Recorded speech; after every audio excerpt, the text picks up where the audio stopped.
Hi, I'm Robert Christophor Coppes, and I will talk about some good circumstantial evidence that our consciousness is independent from our body. Or to put it differently, our consciousness does not need our body to survive. It is eternal. This circumstantial evidence that I will talk about is from near-death experiences, and specifically a subset of these. Those are the NDEs with veridical observations. Near-death experiences are extraordinary experiences in which the NDEer speaks about having a clear memory of leaving the body and having an extended and a crystal clear consciousness. By far, most NDEers report heaven-like scenes with unconditional love for everyone. Now, what are these veridical observations in NDEs? They are observations made during the period of being out of the body. That can be, for example, just after an accident or during an operation, when the consciousness just left the body and can freely wander around the scene of the accident or around the hospital. So that is when the consciousness is still somewhere in our earthly environment. But veridical observations can also be made when the NDEer's consciousness is already in this wonderful, heaven-like environment that NDEers often talk about. In either case, the observations become veridical once they can be confirmed independently. I will give you 3 examples. The first 2 examples are when the NDEer is still in the earthly environment. And the third example is when the NDEer is in the heavenly environment. These examples and more of them you can find in my book, in which I have hundreds of quotes of near-death experiences. And the book's title is Impressions of Near-Death Experiences. And it is published in cooperation with INDEs, the International Association for Near-Death Studies. You can also find these and hundreds of other examples of veridical observations in a really terrific book, which is also published by INDEs and which is called The Self Does Not Die. And that is exactly what the message is. The self, the spirit, our consciousness, or how you want to call it, does not die. The body does, but we continue to live. And after shedding the body, we really start living the real life in a wonderful world that is more real than our earthly world. Here is the first example in my book. I call it the flapping surgeon. This example can also be found on the internet, and the best way to find it is through the link in my book. Now, during an examination at the hospital, one of the patient's coronary arteries became blocked. He had to undergo immediate surgery. In the operating room, the doctor introduced himself and told what they would do. They would take veins from the legs of the patient and to create 4 or 5 bypasses.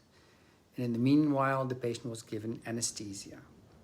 The patient listens, but suddenly he is up against the ceiling and can see what the doctor is doing. He then realizes that his body is on the operating table, but that the thinking is done by the real thing that was up against the ceiling. He sees how his eyes were taped shut and how a sterile drape was put over him. And nevertheless, he could see through the operating table at the boots the doctor was wearing. He also saw how the doctor stepped back and seemed to be flapping his elbows. He thought this was very strange, because why would he be doing that? And then later he understood that the doctor was orchestrating and indicating his staff what to do. This case is special because after the operation, the medical staff heard from the patient that he had seen everything. And immediately they contacted the NDE researcher and psychiatrist, Bruce Grayson. Now, Dr. Grayson found out later about the flapping elbows. When the doctor was not actually operating, he did not want to contaminate his hands, so he would rest them on his sterile gown, covering his chest. And he would use his elbows to point and instruct his assistants what to do. Now that shows that the patient had seen everything, even though his eyes were taped shut and he had been unconscious. The second example is now. In my book, I call it the smoking grannies. And this example can also be found on the internet. And again, the best way is through the link that I mentioned in my book. In 1994, a young woman was a victim of a car collision with a heavy truck. Her injuries were so serious that she had to be taken by helicopter to the nearest hospital. She had suffered severe brain injury. During the flight, she had her NDE, in which she had a detailed life review and a preview of her future with grandchildren. Well, since she really wanted to experience the grandchildren, she pleaded with God to let her live.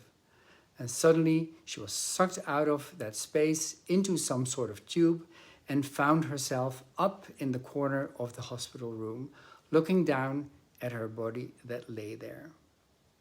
And the most interesting part of her story is when she saw her mom and dad in the cafeteria in the hospital, together with her both grandmas. Her dad was a smoker, and at one point he said he needed a smoke. And then her both grandmas said they would join him in having a cigarette. Now, you must know that neither of them ever smoked. Later, her parents didn't believe any of the things she told them about being out of her body, until she told the story of the smoking grannies. That proved that she had been there in spirit and had seen everything. The third example is a story from my own experience.